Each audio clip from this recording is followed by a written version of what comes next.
So the claim when it comes to the FBI raid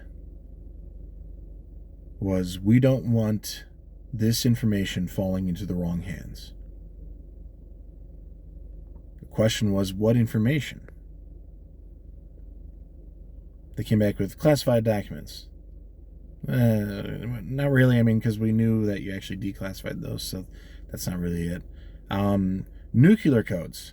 Yeah, all that information. They dropped that one real quick because it didn't hold up.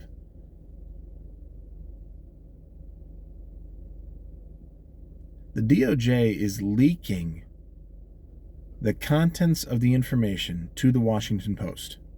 Follow me for a second here? They're leaking the information. This is what's in it. Foreign nuclear information. Our defenses against foreign adversaries. They're leaking information from classified documents to the Washington Post because they were upset that Trump had possession of his declassified documents in fear that they could be leaked out.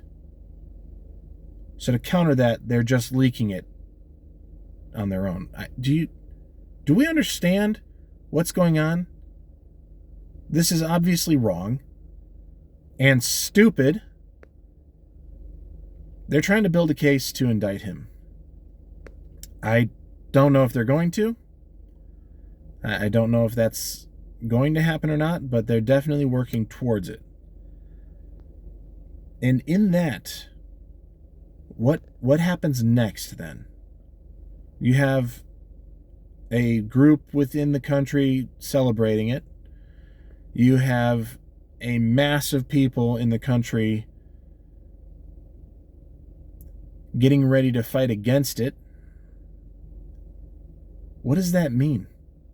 Are they going to do it before November to create a stir? Are they going to do it after November when they know how this goes down with the voting, the results of those elections?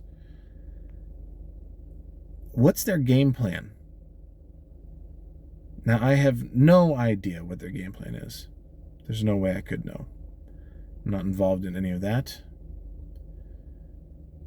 However, I believe their game plan is to wait until after the November elections, then to bring some sort of indictment along the lines of mishandling classified information. In which case, it'll hit the courts, and it'll rise through the courts. Because if this is a problem for a former president to have classified information that they knew about, they requested was under lock and key in a particular room, and he did that. If all of that is such a problem, what about Hillary? What about her email server?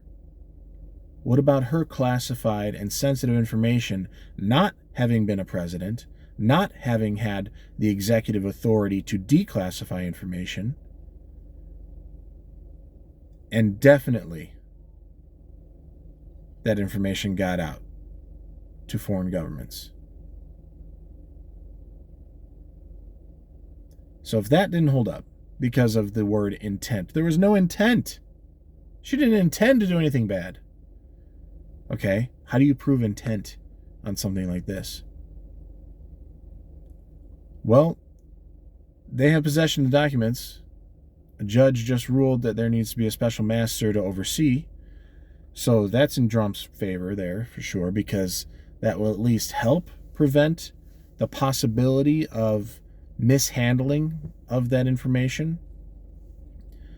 Not accusing anybody that they're going to be mishandling information, but we've just seen this time and time again where they continually go after the guy. They spend millions of our taxpayer dollars on it, and it all comes to a big nothing burger. So, I don't know. I could eat. I'll take another nothing burger.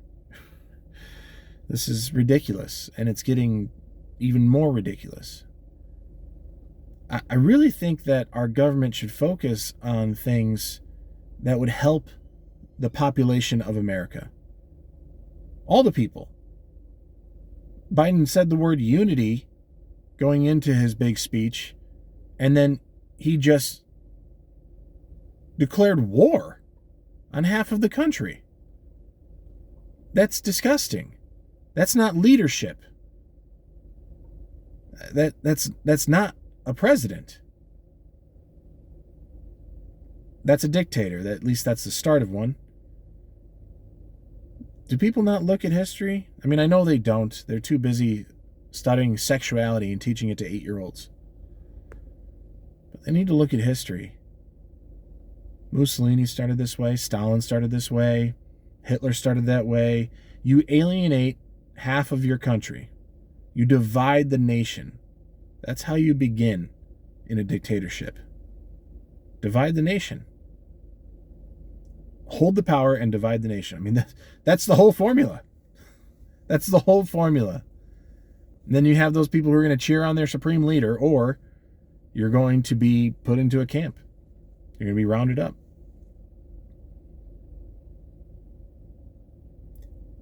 I don't think we're anywhere near all of that. But I do think that the government needs to tread lightly on the fact that in investigating Trump, they better be sure, because it's very damaging to say that we can just now indict and go after former presidents. Republicans have been a pretty weak group for a long time. But I'll bet you that as they start wielding more power, as they get in positions of government, local in the communities, on the state level, and definitely in the federal, they're going to begin wielding that power against their rivals. No more of this, we'll compromise and get along. No more of this, we'll give you that so that way next time you'll give us this. Because that never happens. So Republicans do need to step up and wield the power that they are given to do the job they need to do. But if we're going to take this to eliminating filibuster and going after former presidents and indicting political rivals, you got a banana republic on your hands. This is going to get out of control real fast. So we need to find a way to move forward and get past this without it blowing up any further. So you got Merrick Garland, who's going to be under the pressure to do something in the way of indicting Trump. If I was a betting man, I'd say he's going to go for it. But if he were a smart man, he would lie low, shut his mouth, and not make this happen. It's just too dangerous for the country. Let me know what you think down below. Subscribe, like. I do videos every single weekday. So come back for more. Thanks for tuning in. Bye.